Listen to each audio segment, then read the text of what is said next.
η συνέχεια του προηγούμενου βίντεο με την καλημέρα μου πάλι. Λοιπόν, πολλοί μας λένε, φίλοι μας γνωστοί, από το οικογενειακό περιβάλλον, από το οικείο περιβάλλον, από τη σχέση μας ακόμα, σύζυγοι, θηλυκό και αρσενικό, ο σύζυγος και η σύζυγος, λοιπόν, ότι βοηθήστε μας. Βοηθήστε με, βοήθεια, βοήθησέ με. Ποιος μας λέει και μας εγγυείται, και εγγυάται μάλλον, ποιος μας το εγγυάται, ότι η δική μας η βοήθεια θα είναι τέτοια, τόση και σε τέτοια ποσόστοση, ώστε να είναι ικανή να βοηθήσει τους άλλους. Ποιος μας εγγυάται ότι η δική μας βοήθεια θα είναι σε τέτοια δυναμική και τέτοια υπόσταση, ώστε θα τους εξυπηρετήσει και θα τους διευκολύνει, παρά θα τους μπλέξει τα πράγματα και θα τους μπλοκάρει πιο πολύ το μυαλό, παρά να είναι σαν εγγύηση δοτικότητας δικής μας και προσφοράς ή δωρεάς το ότι έχουμε να προσφέρουμε στον συνάνθρωπό μας. Ας σταματήσουμε να γινόμαστε ψυχολόγοι του άλλου. Ας σταματήσουμε σε μία σχέση να προσπαθούμε να λύσουμε τα προβλήματα του άλλου. Θα τα λύσουμε όταν και ο άλλος είναι δίπλα μας και προσπαθεί να λύσει τα δικά μας. Μονόπλευρη αγάπη, μονόπλευρη θωράκιση της ψυχής μας δεν υπέρχεται. Αυτά όλα θα γίνουν από κοινού. Αμοιβαία συναισθήματα, αμοιβαία συμπαράσταση, αμοιβαία ελεγγύη, όλα αμοιβαία. Όταν ζητάς και δεν προσφέρεις, το χειρότερο και το λιγότερο είναι να αποστασιοποιηθεί ο άλλος, να απομακρυνθεί, με αποτέλεσμα αυτή η σχέση να μην υφίσταται. Και ξέρετε, έχετε πάρα πολύ δύσκολα η κούραση. Όταν όμως έρθει, δεν μπορείς να τη διαχειριστείς και δεν μπορείς να κάνεις κάποιες εκπτώσεις στα συναισθήματά σου.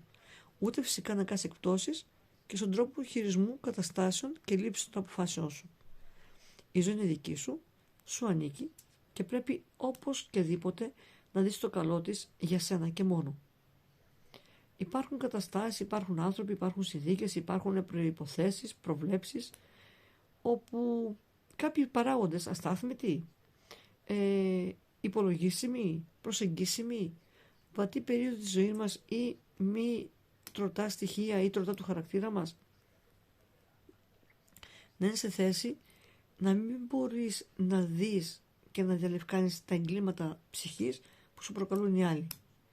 Παρ' όλα αυτά πρέπει να δούμε τη δική μας ψυχική υγεία και παρόλα αυτά πρέπει να δούμε τη δική μας αντοχή και να κάνουμε τη δική μας ακουράση ψυχής. Όταν ακουραστούμε την ψυχή μας, όταν καταλάβουμε τι μας γίνεται, όταν ξέρουμε τι μας γίνεται, τότε είναι πανεύκολο να μπορέσουμε να λύσουμε και άλλα προβλήματα, αλλά όχι μόνο τα δικά τους.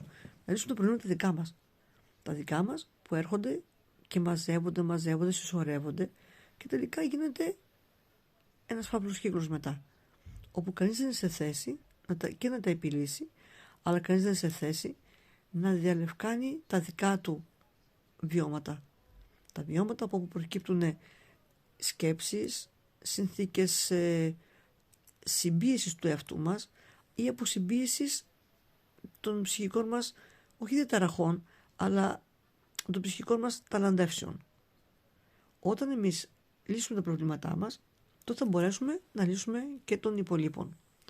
Ακόμα πρέπει να δούμε και να καταλάβουμε, να ενστερνιστούμε το μέγεθος του προβλήματος, το είδος του προβλήματος και ιδιαίτερα να δούμε το βάθος του προβλήματος. Αν δεν επισέλθουμε στα ζωτικά σημεία μιας σχέσης, στα ζωτικά σημεία αυτά που αναπαράγουν και δίνουν αναπνοή και πνοή βασικά στην ίδια τη σχέση, δεν μπορούμε να λύσουμε τίποτα. Παρά επέρχεται ένας θάνατος, αργός. Ένας αργός και μάλιστα βασανιστικός, όπου δεν είμαστε σε θέση ούτε να ανταπεξέλθουμε στις καταστάσεις, ούτε να συστήσουμε και να συστηθεί και να συστηθεί ο ένας με τον άλλον.